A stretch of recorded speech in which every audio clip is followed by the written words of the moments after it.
Halo guys, welcome to Career Corner CCO. Pagi ini kita akan membahas tentang karir manajemen rekayasa. Sudah kedatangan tamu yang sangat spesial banget ke Prodi Manajemen Rekayasa, Bapak Insinyur Aulia Agung Dermawan, STMT. Selamat pagi Bapak. Selamat pagi Bu Dewi. Iya, gimana kabarnya? Alhamdulillah luar biasa baik Bu Dewi. Ibu gimana kabarnya Bu Dewi? Alhamdulillah baik juga Bapak. Ini sepertinya cerah sekali pagi ini Bapak. Seperti cuaca Bu. Iya. Cuaca kita hari ini kan cerah kan. Nah, Tapi sama gitu ya dengan kondisi saya saat ini. Ya, seru sekali. Oke, di Bapak kita akan bahas sedikit tentang, nggak sedikit sih, banyak Banyak nih, Pak. ya. Oke. Tentang gimana sih karir manajemen rekayasa. Pastinya Bapak, udah berapa lama nih Bapak menjabat sebagai Kaprodi? Kalau menjabat dari tahun 2022 lah. 2022, 23, 24. Ya kurang lebih sekitar 2-3 tahun lah. Oh, udah lama 2-3 berarti ya, tahunan Bu Dewi. Berarti selama ini mahasiswa dibimbing sama Bapak lah ya. Alhamdulillah dengan bimbingan yang lurus, yang baik jalannya Bu ya. Semoga ya. Ini arahnya gimana sih Pak? Oke, ya Pak, nih sebelum kita mulai ke pertanyaan-pertanyaan yang Iya. serius nih Pak, boleh tahu nggak sekarang manajemen rekayasa itu sudah berapa angkatan Pak? Kalau prodi MR sendiri itu kan dia di tahun 2018 Bu ya. Berarti ini tahun 2025 sekitar kurang lebih 7 angkatan. Tujuh 7 angkatan. Yang terakhir itu di angkatan 2025 ini. Seperti itu Bu. Itu udah berapa yang lulus? Kalau yang lulus sejauh ini kurang lebih ya Bu ya, karena memang untuk angkatan pertama itu kita belum banyak, sekitar 2 orang itu lulusan kita. Jadi kalau saya estimasikan itu kurang lebih ada sekitar 80-an lah kurang lebih. 80-an? Iya, ini estimasi Bu ya, karena kalau saya hitung detail nanti takutnya lama ya. Habis durasi kita. Habis durasi waktu kita nanti. Oke, berarti sekitar udah 80-an Kurang yang lebih. sudah lulus di MR ya Iya. Pak. Oke, masuk ke pertanyaan pertama nih Pak. Kan kita tahu nih manajemen rekayasa, kalau kita melihat, saya sendiri pun juga baru tahu nih ternyata ada manajemen rekayasa. Oke. Jadi sebenarnya manajemen rekayasa itu apa sih ilmunya Pak? Belajar manajemen kah, atau belajar rekayasa kah, atau belajar teknik? Iya, Jadi ini apa bedanya? yang paling menarik ini sebenarnya Bu Iya. Dewi. Jadi memang prodi ini tuh bisa dikatakan masih baru ya, baru dan masih awam lah di kalangan masyarakat. Betul. Nah, sehingga sampai dengan saat ini tuh masih banyak sekali orang yang bertanya, ini sebenarnya program studi apa nih gitu ya kan? Iya. Ini program studinya sebenarnya arahnya ke manajemen atau ke teknik. Iya benar. Tapi kalau dilihat kok ada gelar ST-nya Iya, gitu kan, benar tapi kan? manajemen ini yang mana yang bener nih gitu Iya, kan. benar. Nah, jadi memang Bu, kalau untuk di Indonesia sendiri itu program studi ini baru hadir di tahun 2010-an. Oh, iya. Nah, namun sebenarnya di luar negeri sendiri itu sudah ada sejak tahun 1960-an. Jadi cukup udah lama sekali di luar negeri ya, di khususnya di Amerika. Itu sudah mengadopsi daripada keilmuan dari program studi ini. Nah, jadi kalau kita ingin mengenal program studi ini ya, itu saya kutip dari ASEM. ASEM itu Asosiasi Society Engineering Management di Amerika. Dikatakan bahwa manajemen rekayasa ini adalah suatu program studi ataupun disiplin ilmu ya dan seni berkaitan dengan 3P. Apa sih 3P ini gitu kan? Perencanaan, pengorganisasian, dan pengalokasian sumber daya. Oh. Nah, jadi secara sederhananya karena tadi ada embel-embel manajemen dan juga Iya, teknik benar. gitu ya. Nah, jadi sebenarnya MR ini adalah perpaduan dari kedua itu tadi. Perpaduan dari teknik dan manajemen. Benar sekali. Jadi memang nantinya harapannya gitu ya, lulusan daripada program studi ini tuh akan dibekali terkait dengan kemampuan teknis dan juga kemampuan manajerial, yang mana mungkin di beberapa program studi itu hanya mendapatkan satu kompetensi tadi aja. Nah, sedangkan di program studi kita nanti akan mendapatkan 2. Nah, kemudian kalau kita berbicara lagi terkait dengan MR ini gitu ya, di Indonesia sendiri itu masih ada sekitar 7 program studi manajemen rekayasa se-Indonesia. Dan salah satunya yang di Kepri itu hanya kita. Oh, ini satu-satunya di Kepri, manajemen Satu-satunya di rekayasa. Kepri. Wow, Di luar biasa Batam. kalau gitu. Di Batam itu di ITEBA. Oh. Nah, yang mana yang kita ketahui juga kalau seandainya ketika misalnya mahasiswa tamat gitu kan pasti mereka kan ingin mencari pekerjaan. Iya. Pastinya benar. kan, apalagi kita mengetahui Batam ini adalah daerah industri dan tentunya lagi ketika ingin bersaing gitu ya, maka tidak banyak pesaingnya. Nah itu salah satu kelebihan nih daripada program studi ini. Ya selain jadi daripada dua keilmuan tadi dipelajari, Iya, ketika benar-benar. misalnya mereka ingin bersaing, pesaingnya tidak banyak. Nah itu. Oke, terkait bersaing tadi Pak Bapak udah membahas tentang bersaing. Kan kalau namanya bersaing, MR, ada manajemen rekayasa, ada manajemen teknik industri, ada manajemen sendiri. Kira-kira Betul. apa yang bikin unggul manajemen rekayasa dibandingkan teknik industri, apalagi manajemen? Ya, nah ini pertanyaan yang sering muncul juga nih Bu Iya. Dewi.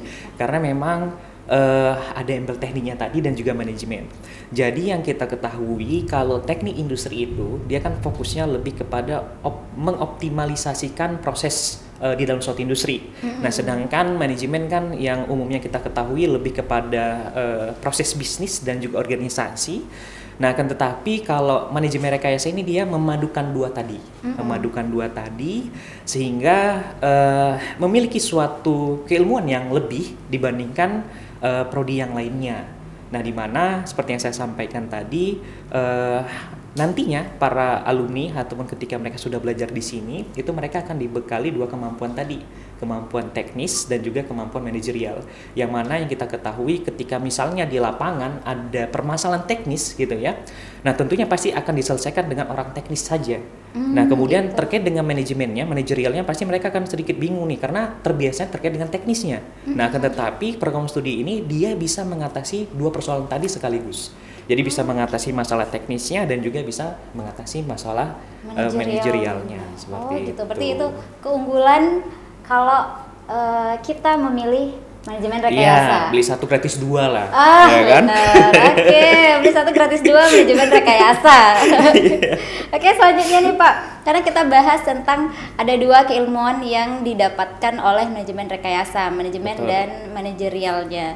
Kira-kira ada keunggulan lain nggak nih Pak yang didapatkan dari manajemen rekayasa selain dua itu aja?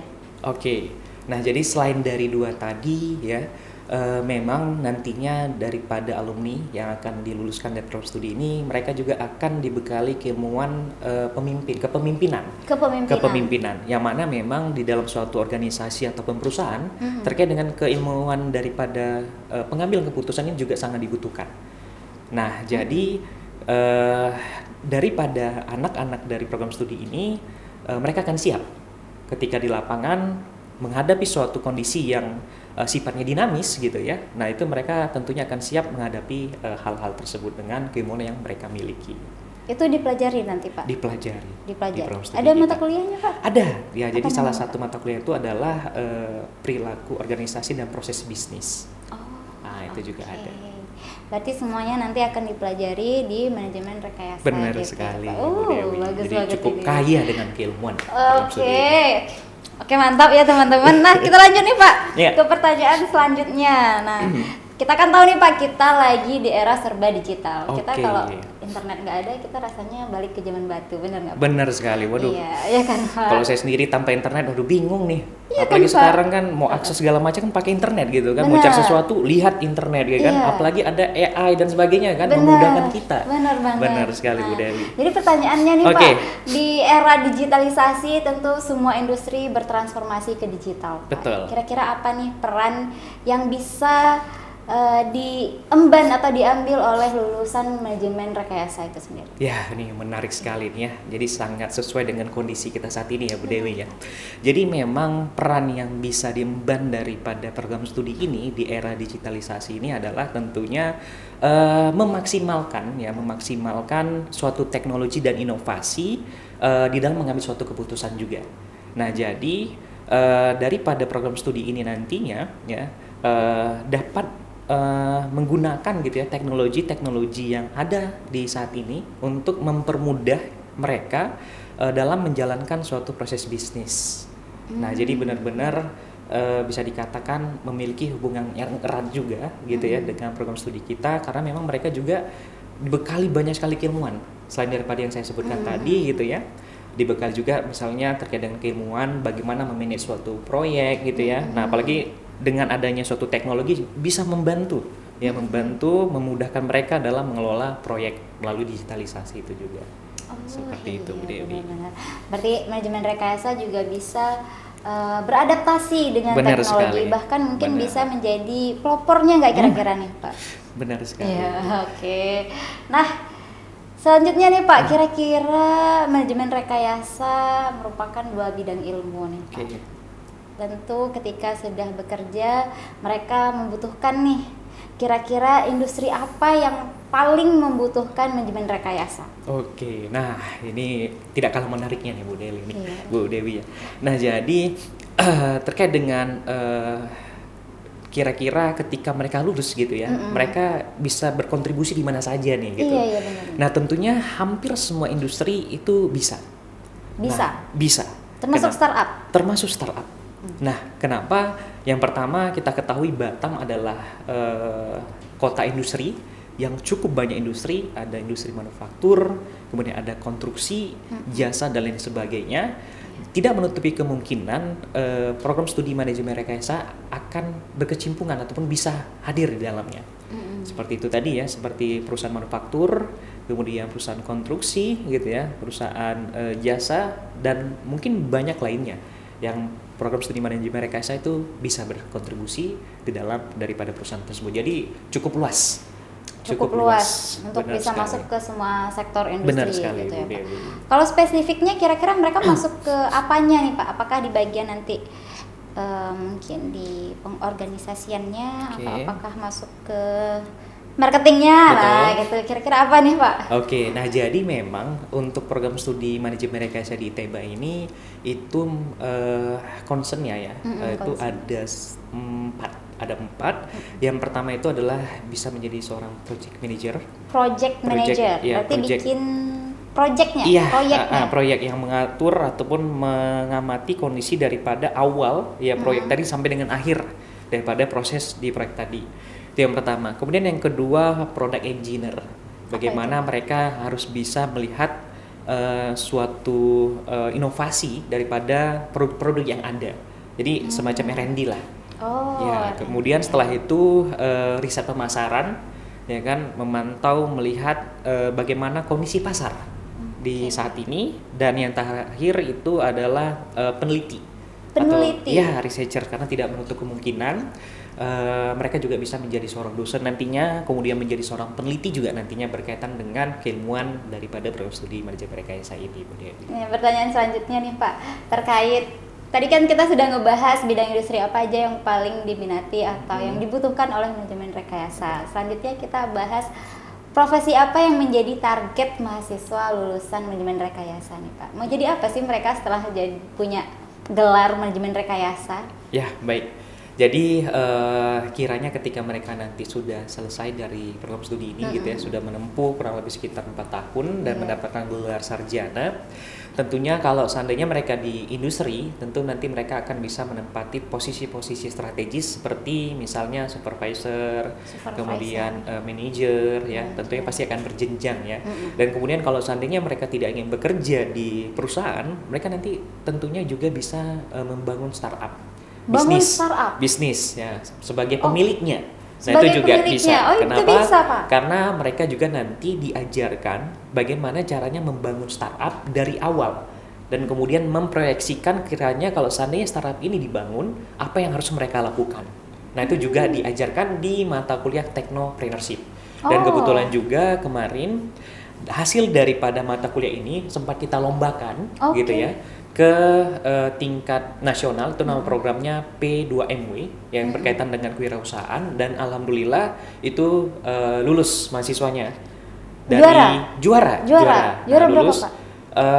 Dia semacam pendanaan gitu Bu. Jadi pendanaan, dapat pendanaan sekitar 7 juta dari pemerintah, dan dosen pembimbingnya itu adalah Bu Elsa dari program studi manajemen rekayasa. Jadi memang benar-benar mereka tuh nantinya akan dituntun gitu ya untuk membuat suatu startup dari awal sampai dengan menjalankan bagaimana proses bisnisnya, seperti itu Bu Dewi. Kalau boleh tahu kemarin startupnya apa ya Pak? Kalau kemarin itu kebetulan ini timnya dari Maria, Fitri, Negel, dan satu lagi Islahuddin ya, Islahuddin.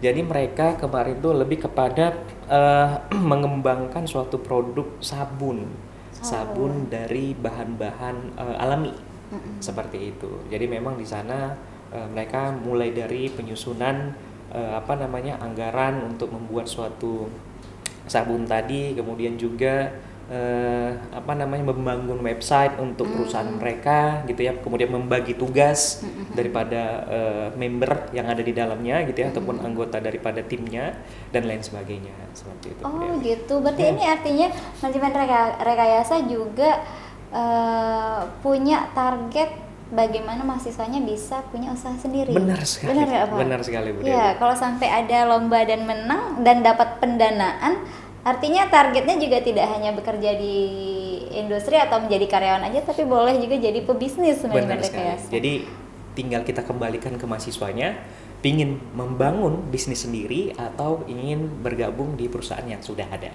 Seperti itu. Oh, menarik sekali ya manajemen rekayasa, Pak. Oke. Nah, kemudian kita akan membahas, tadi kita udah bahas bahwa mahasiswa manajemen rekayasa boleh menjadi profesi bisnis atau mau berkarir di perusahaan, itu boleh banget. Nah, kira-kira nih Pak, kan kita udah tahu mahasiswa boleh memilih profesinya sendiri seperti apa. Prodi sendiri, kira-kira ada membekali ilmu lain nggak nih Pak terkait selain mata kuliah, ada ilmu lain nggak yang untuk dikasih ke mahasiswanya? Oke, nah jadi salah satunya itu adalah communication skill.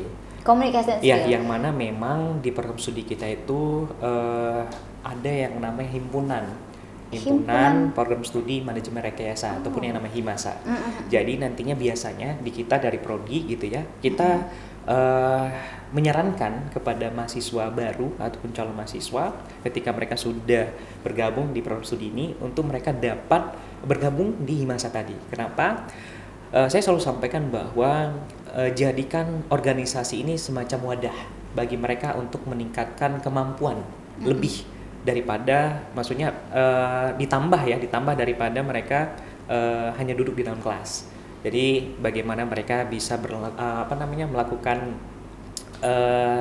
sosial gitu ya, bersosial maksud saya gitu ya. Kemudian juga melatih komunikasinya gitu ya. Kemudian banyak hal yang bisa dilakukan oleh mahasiswa ataupun memanage suatu kegiatan gitu ya, kegiatan-kegiatan misalnya seminar, workshop dan lain sebagainya, sehingga akan melatih mereka ketika nantinya mereka sudah siap nih ataupun sudah selesai daripada program studi ini untuk benar-benar ketika di lapangan mereka benar-benar sudah siap gitu dengan kondisi dan situasi yang ada di lapangan. Seperti itu, Bu Dewi. Oke, jadi ini sebenarnya kasusnya sama prodi-prodi teknik lainnya nih. Apakah anak-anak teknik itu memang perlu ditingkatkan komunikasinya? Karena dari Pak Pendo sendiri dan dari Pak Abrar sendiri kemarin mereka bilang bahwa mahasiswa kami itu kendalanya adalah mereka terlalu suka dengan komputernya. Jadi mereka komunikasi hanya dengan komputernya. Jadi harus dibangun komunikasinya. Jadi harus ikut acara. Apakah memang seperti itu? Apakah MR juga termasuk? Jadi memang tidak kita pungkiri, Bu ya, bahwa memang komunikasi itu adalah salah satu kemampuan yang harus dimiliki, wajib dimiliki. Dan memang ketika kita juga dalam perencanaan kurikulum ya mengadakan yang namanya focus group discussion, kita mengundang daripada perusahaan-perusahaan untuk hadir untuk melengkapi kurikulum kita. Banyak diantara mereka menyarankan adalah komunikasi. Kenapa? Karena itu tadi tanpa adanya komunikasi tentu segala suatu proses akan terhambat. Nah, tentu dengan adanya komunikasi yang baik akan mempermudah segalanya, gitu, sehingga ketika ada suatu hal yang harus mereka laksanakan dengan komunikasi yang baik tentu bisa akan diselesaikan. Jadi benar-benar komunikasi itu sangat penting sih, Bu Dewi. Iya, ini saya sudah beberapa kali mendatangkan narsum-narsum yang bapak-bapak ini selalu mengedepankan mahasiswanya harus bisa komunikasi. Ini menarik banget. Sepertinya kita dari kampus sendiri harus mengadakan kemampuan public speaking agar anak-anaknya lebih mantap public speaking. Benar gitu sekali, ya, Pak. Ini kayaknya mungkin saya bisa sampaikan nanti ke atasan-atasan. Benar. Oke. Pertanyaan selanjutnya nih Pak, apakah kampus atau prodi menyediakan program magang mungkin atau visit industri atau sertifikasi untuk mendukung dan mensupport nih lulusan mahasiswa manajemen rekayasa agar lebih siap untuk masuk ke dunia kerja? Oke, baik. Nah, jadi untuk program studi manajemen rekayasa sendiri itu memiliki beberapa mitra industri, Bu Dewi. Yang mana memang nantinya ketika mereka sudah ada di semester 6, itu ada mata kuliah kerja praktik yang memang anak-anak daripada program studi ini tuh harus dan diwajibkan ya untuk mengikuti kerja praktek. Nah, jadi daripada mitra tadi itu akan biasanya membuka ataupun open terkait dengan mahasiswa magang atau kerja praktik, dan kita nanti bisa mengirim mahasiswa kita ke beberapa mitra yang istilahnya saat ini lagi membutuhkan. Nah, jadi terkait dengan mitra untuk program studi sendiri itu sudah memiliki beberapa mitra khususnya di daerah Batam. Nah, kemudian selain dari itu ada nggak kompetensi yang atau sertifikasi tadi sertifikasi yang nantinya akan mereka dapatkan? Tentunya ada. Jadi memang kalau di program studi manajemen rekayasa sendiri itu ketika nanti mereka akan tamat itu nanti mereka akan dibekali beberapa sertifikasi. Ya, namanya itu adalah sertifikasi ataupun sertifikat pendamping ijazah SKPI ya. SKPI. Nah, SKPI. Nah, jadi diantaranya yang saat ini yang saya sudah usulkan gitu ya, itu ada 3. Yang pertama itu ada berkaitan dengan proyek. Kemudian yang kedua berkaitan dengan R&D, ya inovasi produk, dan yang ketiga itu berkaitan dengan riset pasar. Jadi ketiga sertifikasi ini nantinya yang akan mereka dapatkan. Ditambah lagi dengan ada beberapa sertifikasi yang memang disiapkan oleh institusi seperti mungkin ISO, saya lupa ISO berapa yang terkait dengan lingkungan dan juga dengan K3 seperti itu. Oh, berarti manajemen rekayasa sudah membekali beberapa sertifikasi untuk lulusannya gitu ya, Benar Pak? sekali, Bu Dewi. Oh, ini sangat bagus untuk calon-calon mahasiswa manajemen rekayasa dan lulusannya karena sudah dipersiapkan sertifikasi untuk menambah penumpang selain sarjananya aja. Iya, benar sekali. Oke. Nah, kira-kira nih Pak, kita kan sudah beberapa pertanyaan nih Bapak. Jadi kemudian pertanyaan terakhir yang akan saya tanya, bukan tanya sih ini, lebih ke apa sih pesan untuk dari Bapak untuk anak-anak mungkin yang calon mahasiswa agar dapat memilih manajemen rekayasa sebagai prospek karir mereka di masa depan? Oke, baik. Kalau saya sih sederhana, Bu Dewi. Jadi kalau seandainya adik-adik siswa gitu ya yang saat ini sedang bingung mencari kiranya jurusan apa nih yang tepat gitu ya. Kalau kalian ingin menjadi seorang pimpinan dan kemudian kalau kalian ingin menjadi seorang entrepreneur gitu ya, nah maka program studi manajemen rekayasa adalah pilihan yang tepat untuk kalian. Kenapa? Nantinya kalian akan dibekali segudang ilmu ya yang nantinya akan kalian tempuh di program studi ini sehingga kalian akan siap ke depannya menghadapi dunia yang lebih nyata. Seperti itu. Jadi jangan ragu, jangan bimbang, pilih program studi manajemen rekayasa. Dan di ITB khususnya. Ya, karena cuma ada satu manajemen rekayasa di Benar Kepri sekali, ya di kan Kepri. Pak. Oke. Benar sekali, Bu Dewi. Oke, gitu ya. Mungkin itu Pak sekian dari bincang-bincang kita pada pagi ini. Saya ucapkan terima kasih ke Pak Agung sudah bersedia meluangkan waktunya untuk berbicara karir manajemen rekayasa. Oke, sekian teman-teman CCO kita kali ini membahas tentang karir manajemen rekayasa. See you di podcast selanjutnya. Bye-bye. Bye-bye.